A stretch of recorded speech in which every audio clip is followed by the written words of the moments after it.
Assalamualaikum warahmatullahi wabarakatuh. Waalaikumsalam warahmatullahi wabarakatuh. Saya Muhammad Azfar Nugrah dari kelas 9 akan mereview sekaligus menceritakan dari isi buku ini. Buku ini yaitu buku 27 Legenda Cerita Rakyat Nusantara. Yang membuat buku ini yaitu Binar dan Fania, dan penerbitnya yaitu MD Kids. Saya akan menceritakan salah satu dari cerita rakyat ini, yaitu cerita tentang Nyai Roro Kidul. Cerita Nyai Roro Kidul ini yaitu cerita rakyat dari Banten. Kategori cerita ini yaitu kategori legenda. Nyai Roro Kidul adalah seorang putri dari Prabu Siliwangi. Nama Nyai Roro Kidul yaitu Putri Kandita. Dan Putri Kandita tidak memiliki seorang ibu dari sejak kecil. Putri Kandita memiliki wajah yang cantik melebihi kecantikan ibunya, dan dia diperlakukan oleh Prabu Siliwangi tidak adil. Dan dia menjadi putri kesayangan dari seorang Prabu Siliwangi. Karena perlakuan tersebut, putra-putri raja lainnya memiliki rasa cemburu terhadap Putri Kandita. Maka dari itu mereka memiliki rencana untuk menyingkirkan Putri Kandita dari kerajaan Pakuan Pajajaran. Rencana itu terlaksana. Putri Kandita mengalami penyakit yang tidak bisa disembuhkan. Penyakit itu yaitu berupa kulit yang melepuh dan di sana sini banyak boroknya. Maka dari itu Putri Kandita dikucilkan dan diusir dari kerajaannya. Setelah diusir, Putri Kandita berkelana ke sungai selatan. Setelah itu Putri Kandita melihat ada sungai, ada mata air yang sangat deras. Putri Kandita pun berendam di sungai tersebut. Karena sungai tersebut memiliki kehangatan yang membuat nyaman Putri Kandita, Putri Kandita pun berlama-lama berendam di sana. Tidak lama kemudian Putri Kandita melihat tubuhnya sembuh. Nah, oleh karena itu Putri Kandita melanjutkan perjalanannya ke Sungai Hilir di dekat kerajaan Pakuan Pajajaran. Dia bermukim di sana dan banyak penduduk-penduduk di sana. Dia kembali halus, kembali cantik seperti dulu. Karena kecantikannya, banyak pangeran-pangeran yang ingin melamarnya. Tapi ada syaratnya dari Putri Kandita. Dia harus melebihi kesaktiannya dan dia harus bertempur dengannya.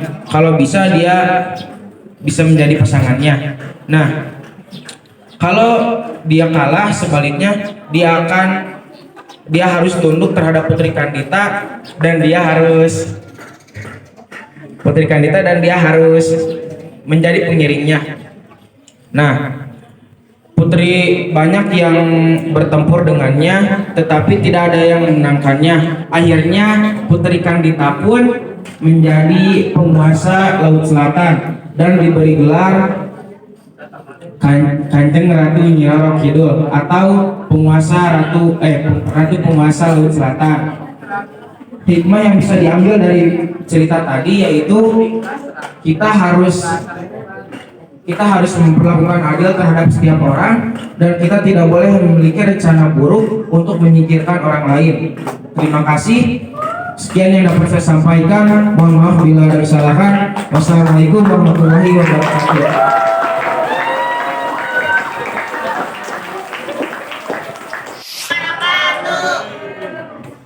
Perkenalkan, saya Rifat Jarkanan dari Pasaban.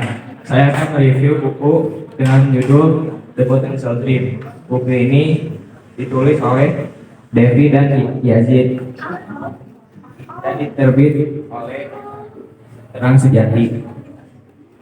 Alasan saya membeli buku ini karena saya masih bingung akan potensi dan mimpi saya.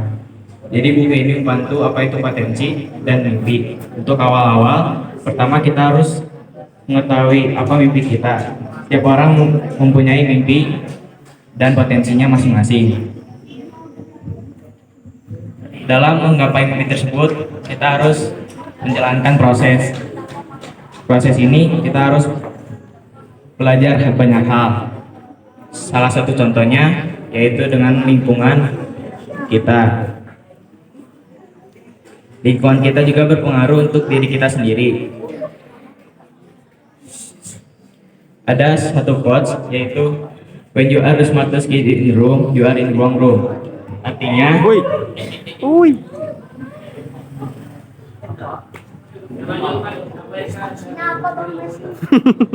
jika kalian merasa terpintar di satu ruangan, maka kalian salah ruangan. Jadi keluarlah dari zona nyaman. Dan juga kita harus mengetahui kekurangan dan kelebihan kita. Untuk kekurangan, kita harus mengurangi kekurangan itu agar orang lain memandang kita tidak dari kekurangannya, melainkan dari kelebihannya. Dan dari kelebihan kita harus meningkatkan dan kembangkan. Contohnya, jika kalian mempunyai hobi dan bagus dalam bernyanyi, maka kembangkanlah.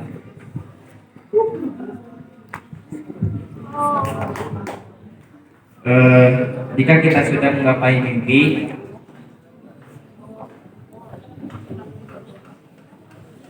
janganlah merasa puas karena mimpi itu tinggi. Mimpi dalam kita akan lanjut kuliah di mana, SMA di mana, tahun depan kita harus jadi apa, kita harus mempunyai mimpi. Motivasi tanpa aksi hanyalah halusinasi. Sekian dari saya. Maaf bila ada kata-kata yang salah. Assalamualaikum warahmatullahi wabarakatuh.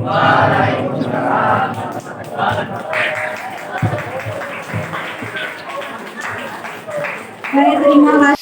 Warahmatullahi wabarakatuh.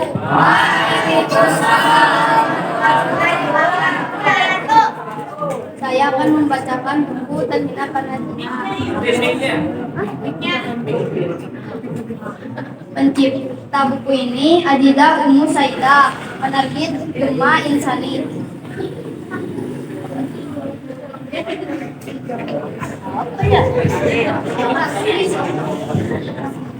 Bayangkan bila seseorang meninggal dalam keadaan mabuk atau sedang berzina.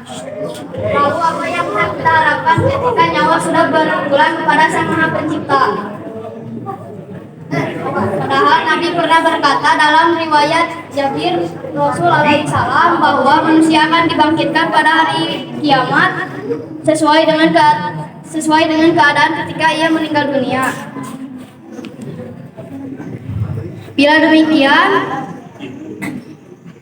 betapa malu akan aib yang diterima di depan Allah Subhanahu wa taala dan seluruh makhluk yang ada di padang mahsyar. Naudzubillah min dzalik.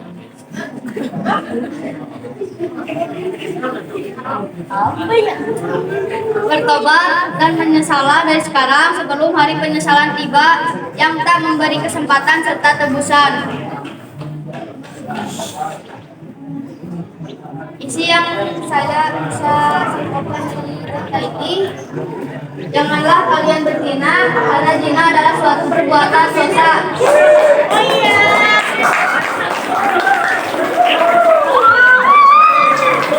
Assalamualaikum warahmatullahi wabarakatuh.